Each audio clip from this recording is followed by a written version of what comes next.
छौड़ी बड़ा का छुनर के धर लेल कई हाथ छौड़ी बड़ा का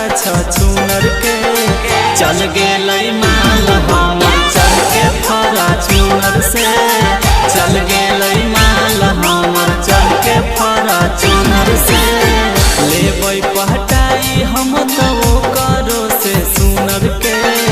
लेबै पहटाई हम तो करो से सुनर के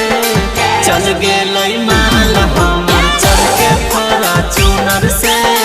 चल गेलै माल हमर चल के फॉर्च्यूनर से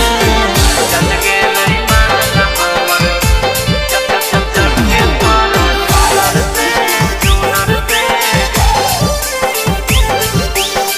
चल गेलै माल हमर चल के फॉर्च्यूनर से चल गेलै माल हमर चल के फॉर्च्यूनर से ओकर कारणवा जाके मुंबई में खटनी पटल उ छौड़ी त मिठाई हम बटनी ओकर कारणवा जाके मुंबई में खटनी पटल रहे छौड़ी त मिठाई हम बटनी कैले हलियै प्यार हम त बचपन के उम्र से कैले हलियै प्यार हम त बचपन के उम्र से चल गेलै माल हमर चल के फॉर्च्यूनर से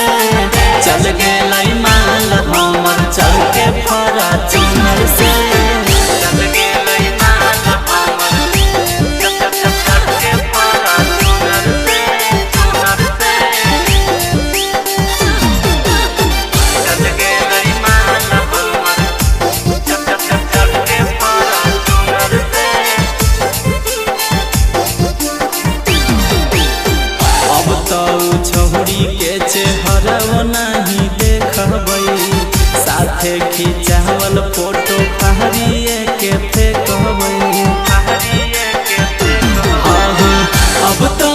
छौड़ी के चेहरा नहीं देखबै साथे खिंचावल फोटो फहरिए के फेंकबै गेलै निकाल गांधी लाल के कचूमर के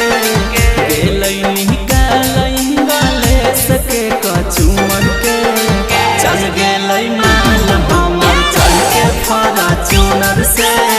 चल गेलै माल हमर चल के फॉर्च्यूनर से green music recording studio Nawada.